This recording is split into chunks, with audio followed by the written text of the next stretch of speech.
It is Dr. Wanita Mercer here. I pray that you are having a wonderful, wonderful Thursday. What a blessed Thursday it is. It is a great day to be alive. We're full of purpose. We need to be full of intention as well, right? We have all this purpose inside of us: light, joy, peace. And even if you're saying right now, gosh, I wish I had joy, I wish I had peace, let's speak it over ourselves right now, to just really embrace what today is full of. And it's full of opportunities. That's what it is. It is full of opportunities. Even if you're dealing with a lot of problems, for every problem, there's an opportunity, right? And so that's just how I choose to see things. That's my choice. Yeah. Are you making that choice? Yes, you need to make that choice too. So let's see. Looking for my notifications. I got them. Everyone, once again, I am Dr. Wanita Mercer, of the president and CEO, or guess if you want to say that, and founder of Lead My Heart, which is a coaching and consulting company. And so right now, what I'm doing is doing this series called Seven Feats After Complete, because you know what? When you think you're done with that project, you're not quite done yet. There's still so much to do. And, and we think about this phase in terms of um, after the content is done, after the product has been made, after the service has kind of been thought of and organized and kind of put together, what next, right? And sometimes, um, of course, if you have project managers that do this in your organization, then okay, that's what they're doing. We're going to talk a little bit more about that in a minute. But as entrepreneurs, as stay-at-home parents, or just students, or whoever you are that is dealing with a project, that's dealing with something that you want to complete because it's something wonderful that God has given you to do, because it is a blessing that people are waiting on, they're praying for, and God is saying, that's what I'm wanting to do through you, then you can utilize these skills, right? And so this is for everybody. And so again, 7 feats after complete. And so you know what I want you to do? I want you to engage with me, like it, share this video, tag people. Please tag your coworkers, tag your family, tag your friends, and say, hey, you know that project you were telling me about? This is going to help you get it done. Yep. And tell you what you need to do after it. Yep. And then also, I mentioned getting it done. Well, sometimes you're just stuck in a place and you really don't know how to get out of it. Well, guess what? I have the 8 Days to Unstuck series that I just did last June. Okay, well, last month, last June. And so check it out. It is on my social media, on my Dr. Wanita Mercer Facebook page, as well as my LinkedIn Dr. Wanita page. I'm still working my way up to like, so please go like my Lead My Heart page. On LinkedIn, because when I get up to enough followers, then I'll be able to go live. And that's what I really want to do, is to be able to go live from my actual Lead My Heart social media, like I am doing right now on my Facebook page for Lead My Heart. So please, if you're on LinkedIn and you're a member of or you like my Dr. Juanita page, my personal page, please go and follow Lead My Heart. Okay, so I just want to put that plug in right there. But also comment. Let me know that you're here, that you're watching. Is this helping you? Has this been a blessing to you? Let me know. Sometimes you just want a little feedback, right? We all want a little feedback, and feedback is important. So, if you have some feedback for me, definitely share it. Okay. So, just a quick recap. If you're just jumping in for the first time, day one, we talk about packaging the product and how important it is to package your gift. Yeah, because what you are creating is a gift to the world, your organization, your family, your friends, the community.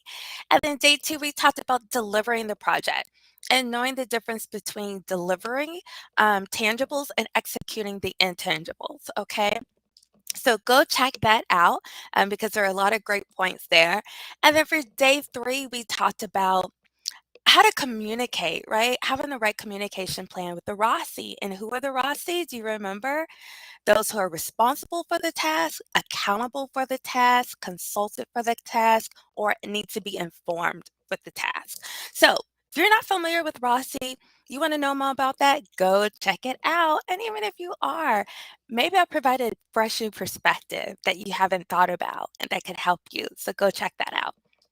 And then today is day 4, and we're talking about document lessons learned. Lessons learned, yes. And I always, when I use the word learned, I laugh because actually, uh, I'll say here in America, I guess, because I think that has more British roots for what I'm going to say, but it really should be documenting lessons learned. And it's interesting because a lot of times growing up, when you heard people saying learned, they were kind of like, it was like, ha ha ha, she said learned, like as if it wasn't correct. And it is. It is. When you have acquired knowledge, you have learned something. Actually, the word learned means to be educated. Yeah, to be well studied. So we actually do use it wrong, but now it's just commonly accepted. So if you didn't know that, I just want to drop that on you because, in teaching English overseas, that's kind of like one of the things that was like a, ah, an aha moment for me. So just wanted to share that with you. But anywho, it is commonly accepted here. So yes, document lessons learned or learned. Okay. So let me drop some wisdom on you from good old Proverbs. And Proverbs 26:11-12 says, like a dog that returns to its vomit, a fool does the same foolish things again and again. People who think they are wise when they are not are worse than fools. Do you hear that? So do you hear how important it is to we get caught up in making the same mistakes over and over or doing the same things over and over, even though we know they're really not effective, they really don't work. It's just habit, it's just comfortable, but that's foolish, right?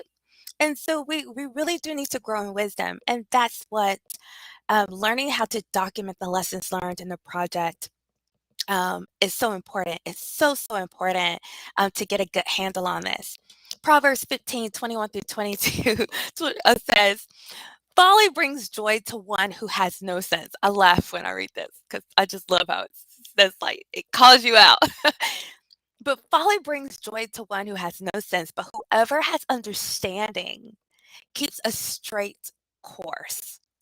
Okay? Meaning, it doesn't make sense to enjoy making mistakes or to enjoy being mediocre or to enjoy doing things in a way that you know is not effective, successful, meaningful, right? It's like who finds joy in that? Well, a fool does, right? But since plans fail for lack of counsel, gosh, it's so true. And it's like sometimes the counsel doesn't have to come from anyone else but yourself. I want you to think about that for a minute. Here's that. Sometime in deep reflection, which I love to deeply reflect, and people would probably say it's a flaw in a way because I reflect and I reflect and I reflect and I like deep conversations and I can go on and on and on. And I know everyone doesn't like that, but that's just me. That's my personality, right? So that's why I'm doing these episodes. But I love reflection because it really is counsel. It's like self-counsel. To ask yourself like difficult questions that really get you to a place of saying, okay, why do I do this? Why does this keep happening? What led up to this? Um, what if it hadn't have happened? What if we didn't have that? Like how would things have turned out? How do we avoid that again? So yes, having many advisors is great too, and doing this with a group of people, but sometimes you don't have that in the moment or with this project or the process, but you can do it with yourself and certainly through prayer.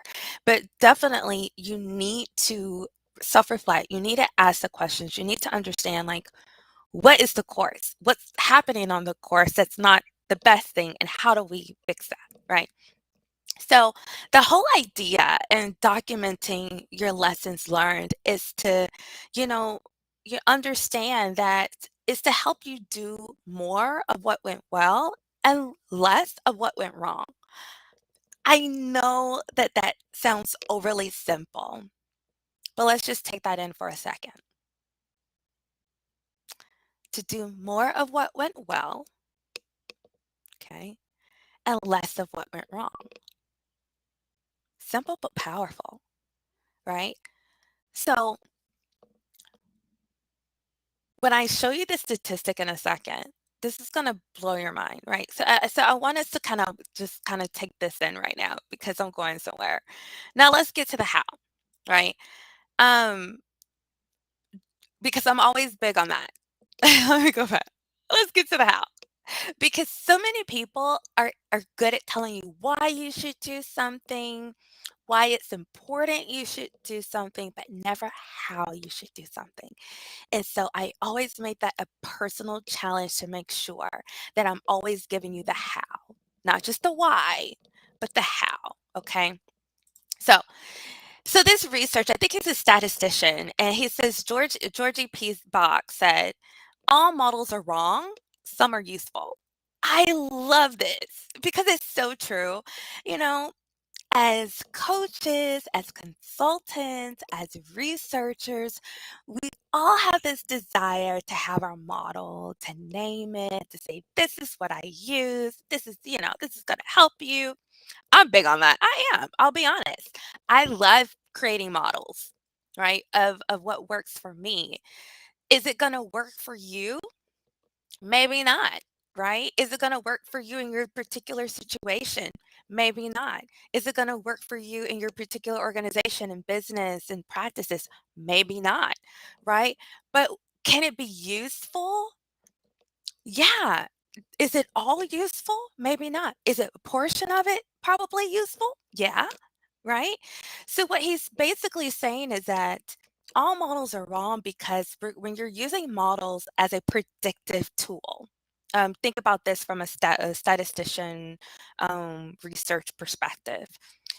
It's always as if it can predict the future, as if it's living in the future. And that does not happen. It doesn't exist, right? That's impossible. So that's why the model is wrong because it cannot tell you exactly what the future is or what it looks like. It can't. But can it help you predict and make better decisions based on the model? Absolutely.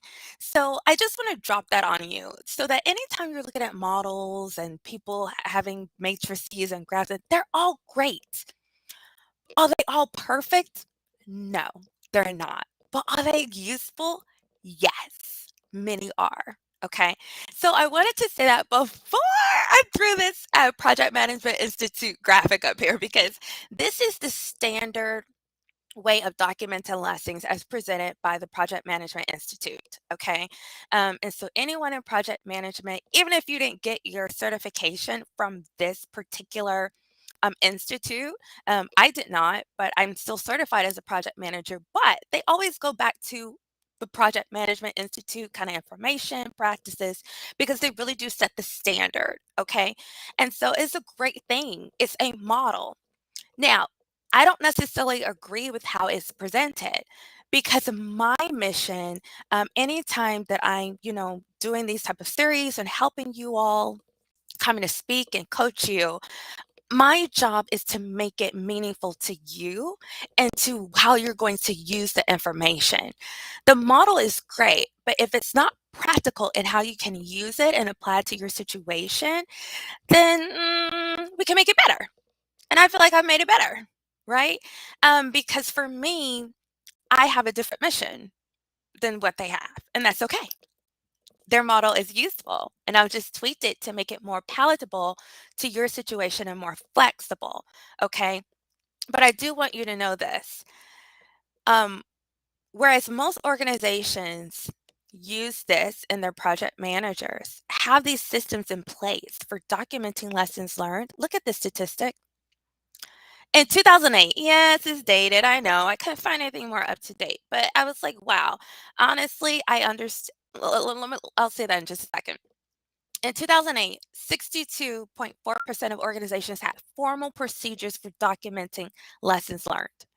And I am using it in past tense because I do want to just, you know, put it within context. I think that's so fair. It's kind of dated. Let's put it in some context. This was in 2008. Okay. Things were a lot more hopeful in 2008, to be quite honest. In terms of, not just general hope, because God is my living hope. I definitely believe that. But I'm saying just from the standpoint of what politics look like, the environment, businesses, the markets, all of that, just generally speaking, things were a lot more hopeful in a way.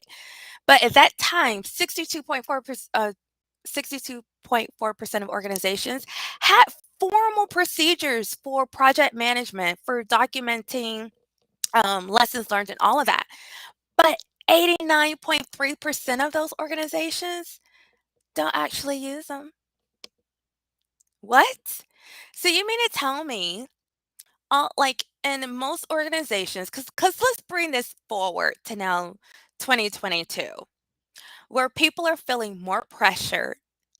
There are less people at work now because of the Great Resignation, where team members are feeling overwhelmed and inundated with daily tasks more than ever, more pressures, more tasks, more overwhelmed, more overworked than ever. You think this has really gotten any better?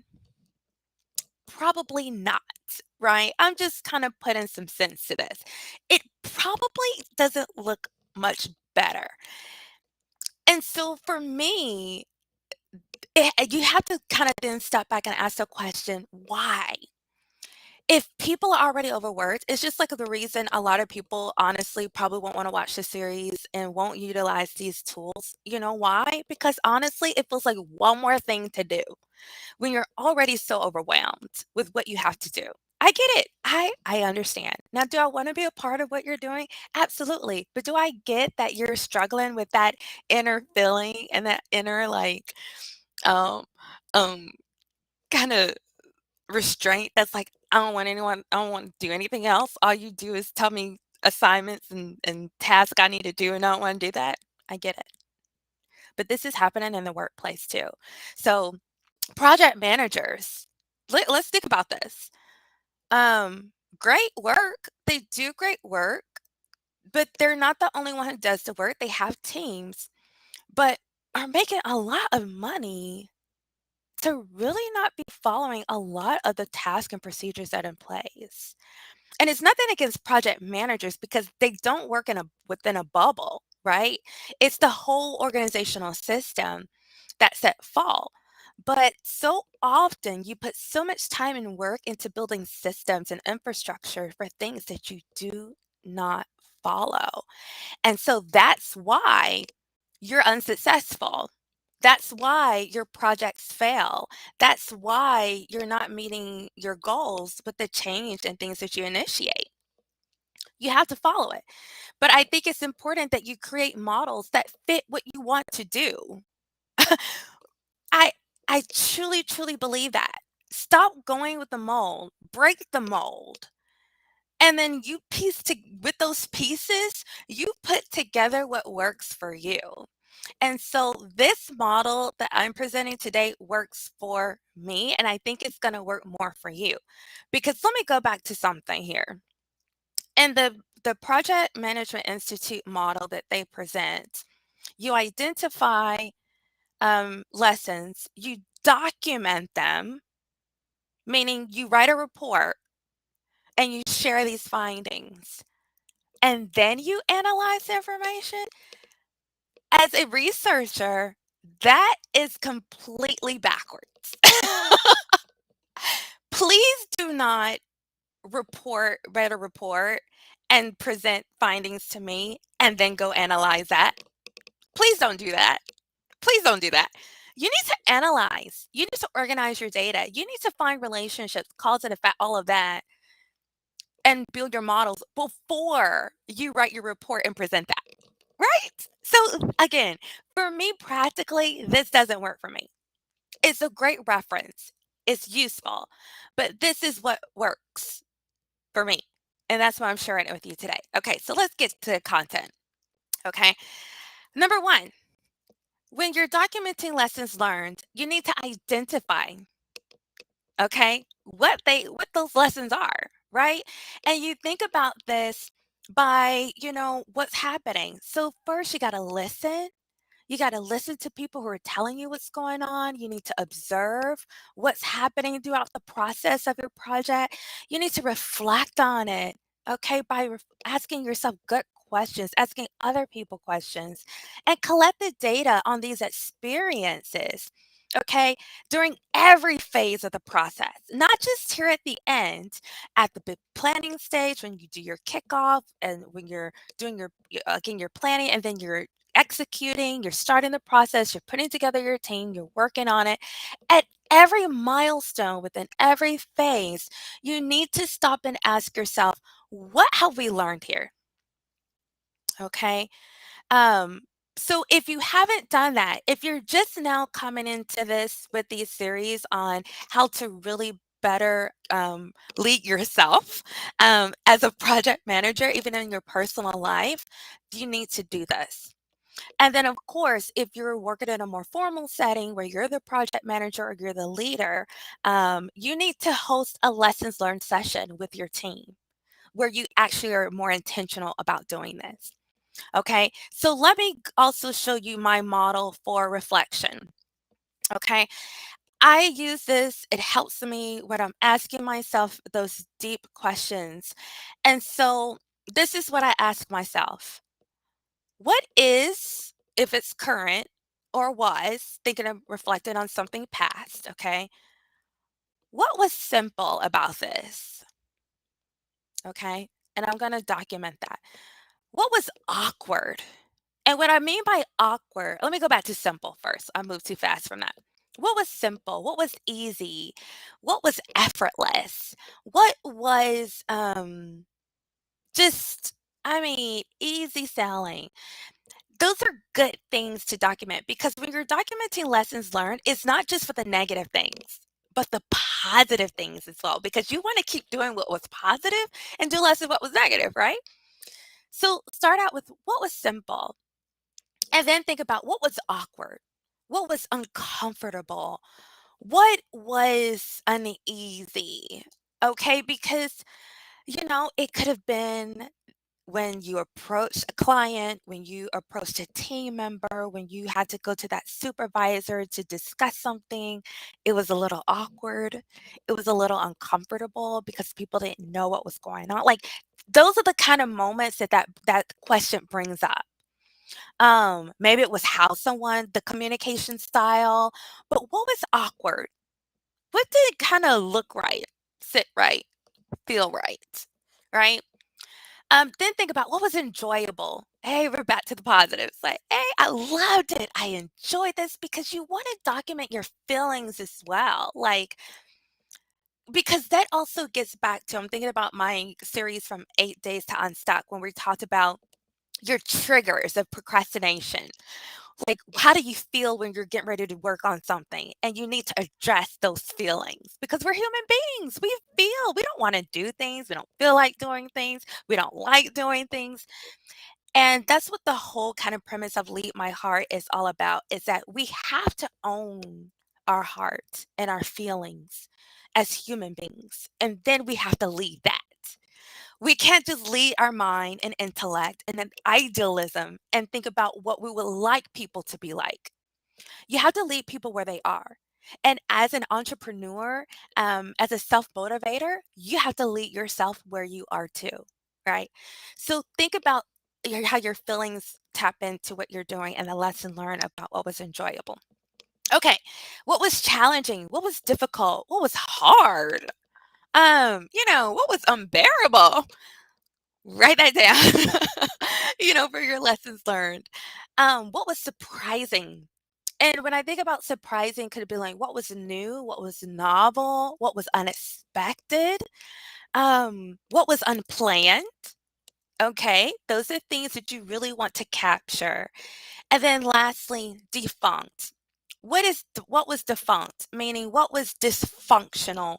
What was irrelevant now? What was ineffective? What doesn't work anymore? Or what was obsolete?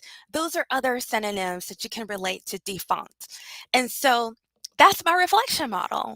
And I really hope that this is a model that you can utilize as well as you're reflecting, not just on processes within projects, but on that conversation. Yeah. On that relationship, right? What's simple in my relationship? What's awkward in my relationship? What's enjoyable in my relationship? What's challenging? What's surprising? What's defunct? Okay. So, again, you can use this for several different contexts. Okay. So now let's go back to lessons learned. Okay, so number one, you got to identify. I showed you the reflection model to show you how you can use that tool to help you identify your lessons learned. But then you have to record them. That's number two. Record it, write it down, do a video. However, it is that you want to capture that, if you want to create a survey, but you need to think of a more uniform, systematic way of documenting what these experiences were. And I was reading an article that talked about the importance of using stories in documenting lessons learned. So kudos to the researcher. I don't know who it was. I don't know where the article is, but I read it. So sorry I can't give you a shout out, but it was great information.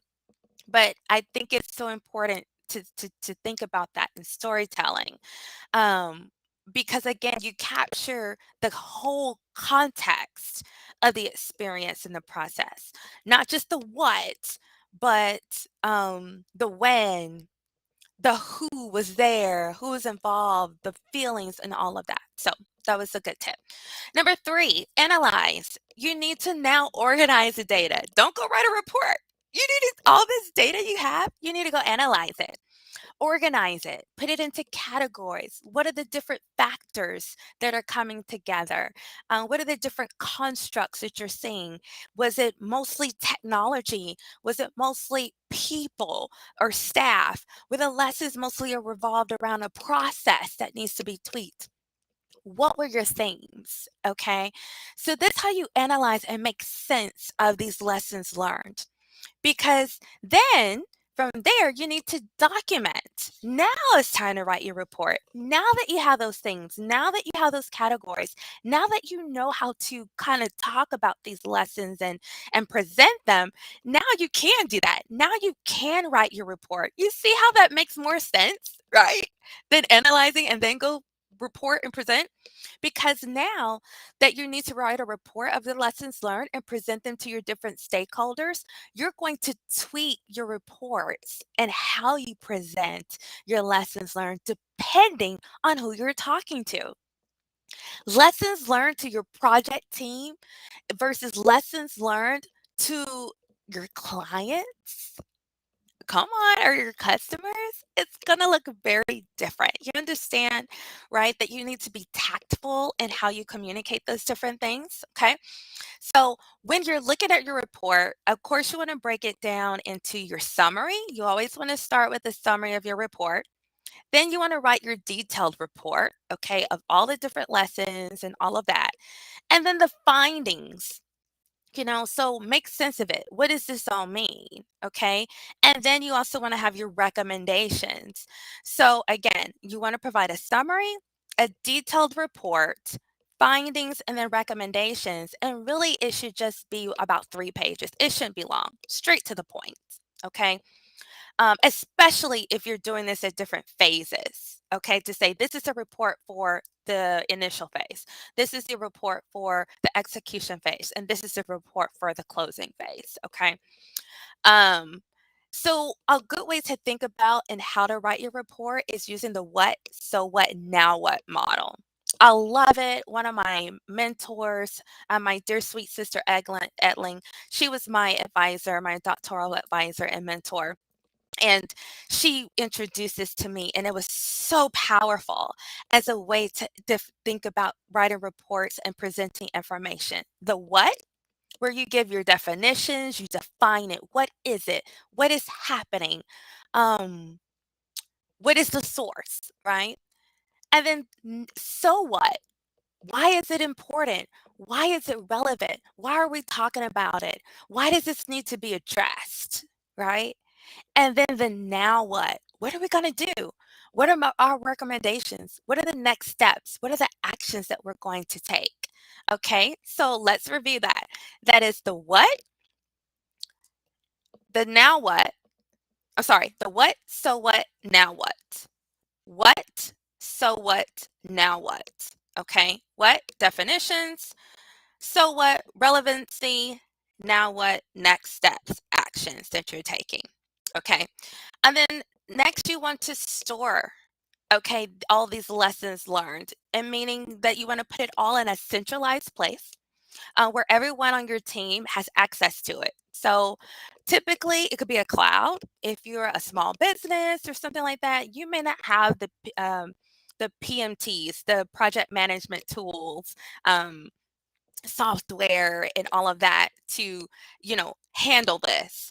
But can you create a Google Drive file that everyone has access to? Yes, you can, right? That is a centralized location where people have access to these lessons learned. Because number six, what you want to do is consult that information ongoing.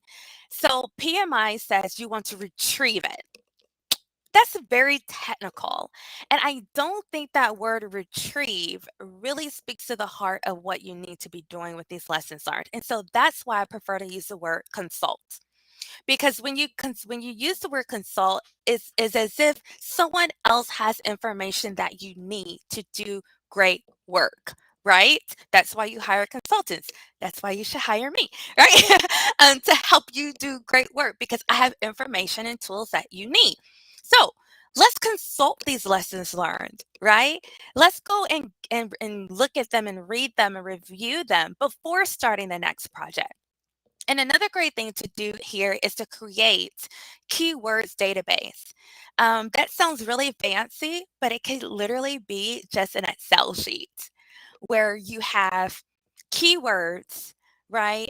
Um, Planning, technology, customers, graphics, social media, whatever, those keywords regarding those lessons learned, and then keeping a detailed report of what reports can you go find information about that. Okay, so you have your keywords, and then next to it, you're creating blocks of information. You can find technology lessons in the project A, project B, project G, and project P. Okay. Um, and that way, that's another great tool that your team can go to quickly to look at. Okay, if I'm having issues, let me go see which reports had lessons about that. Okay. And so there you go. Very simple and straightforward. So that's it for today's information. I pray that it blessed you. Hi, Candy. Thanks for watching. Let me know, like, is this beneficial to you? Are you going to utilize this? It's going to help you.